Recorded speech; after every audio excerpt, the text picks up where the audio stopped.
നമസ്കാരം. ഇന്നത്തെ പ്രധാന വാർത്തകൾ. കൊച്ചേട്ടന്റെ കത്ത്. അതിരേത്, എതിരാര്? സ്നേഹമുള്ള DCL കൂട്ടുകാരെ, പെട്ടെന്നാണ് 6 പട്ടാളക്കാർ ഞങ്ങളുടെ വാഹനം വളഞ്ഞത്. ഒലിവ് ഗ്രീൻ കലർന്ന ഇരുണ്ട നിറത്തിലുള്ള യൂണിഫോമിൽ കൈകളിൽ AK-203 റൈഫിളും ജാഗ്രതയുള്ള നോട്ടവുമായി അവർ ഞങ്ങളുടെ അടുത്തെത്തി. അല്പമകലിൽ നിന്ന ഒരു വലിയ സ്റ്റാലിയൻ ട്രക്കിൽ നിറയെ പട്ടാളക്കാർ 4 വശത്തേക്ക് തോക്ക് ചൂണ്ടി നിൽക്കുന്നു. ഞങ്ങൾ എങ്ങോട്ട് പോകുന്നു, എന്തിനു പോകുന്നു, വാഹനത്തിലുള്ളവർ ആരാണ്, ആധാർ കാർഡ് എവിടെ തുടങ്ങി വിശദമായ പരിശോധനകൾ.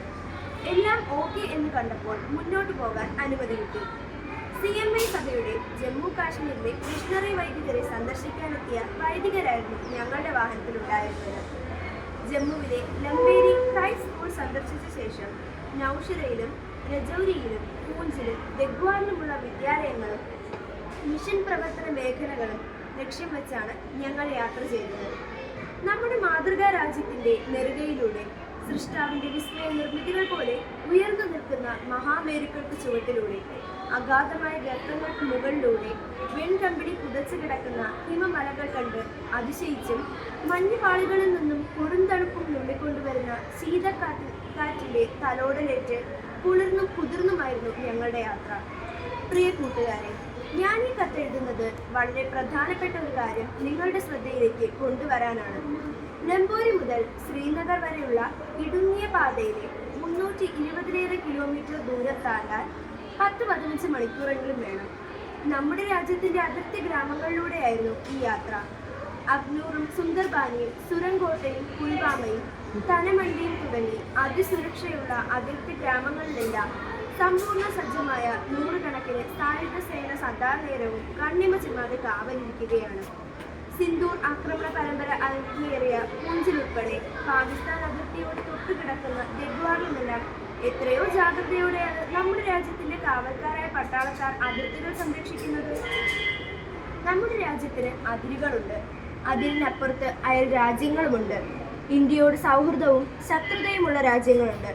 അതിനാൽ നമ്മുടെ രാജ്യത്തിന്റെ അതിരേത്, നമ്മോട് എതിരുള്ളവർ ആരെല്ലാം എന്ന് രാജ്യത്തിനറിയാം.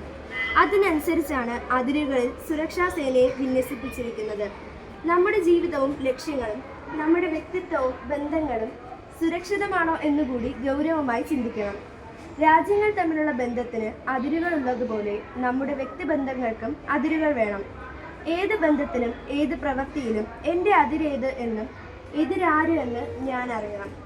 അതിരേത് എന്നറിയുന്നവർ ഓരോ സമയത്തും എവിടെ വരെ പോകാം എന്ന് ബോധ്യമുള്ളവരാണ്. നമ്മുടെ ലക്ഷ്യത്തിലേക്കും വിജയത്തിലേക്കുമുള്ള യാത്രയിൽ സുരക്ഷ കുറവുള്ള ജാഗ്രത പാടുന്ന അതിരിലൂടെ നമ്മുടെ എതിരാളികൾ നുഴഞ്ഞു കയറും. അവർ നമ്മെ നന്നാക്കാനല്ല, കൊള്ളയടിക്കാനാണ് വരുന്നത്.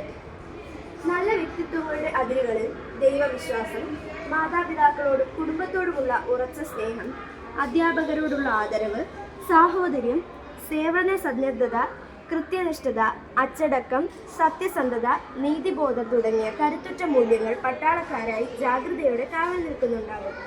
ഇത് ജെൻ-സി കാലം. നവമാധ്യമങ്ങളും ഇന്റർനെറ്റും നമ്മുടെ ധാർമ്മിക മൂല്യങ്ങളെ കീഴ്പ്പെടുത്തി നമ്മുടെ വ്യക്തിത്വ സുരക്ഷയിലേക്ക് അധിനിവേശം നടത്തുന്നുണ്ടോ എന്ന് നമുക്ക് പരിശോധിക്കാം. ചില അപരിചിത സൗഹൃദങ്ങൾ നമ്മുടെ നന്മ മൂല്യ സേനകളെ തകർത്ത് നുഴഞ്ഞു കയറി നമ്മുടെ ജീവിതം അരക്ഷിതമാക്കുന്നുണ്ടോ? നമ്മുടെ ഉള്ളിലും കുടുംബത്തിലും ആഭ്യന്തര കലാപത്തിന് കാരണമാകുന്നുണ്ടോ എന്ന് ശ്രദ്ധിക്കാം. എപ്പോഴും സ്വയം ചോദിക്കാം, എൻ്റെ അതിരേത്, എതിരാര്? ആശംസകളോടെ സ്വന്തം കൊച്ചേട്ടൻ. ഇന്നത്തെ വാർത്തകൾ അവസാനിക്കുന്നു. നന്ദി, നമസ്കാരം.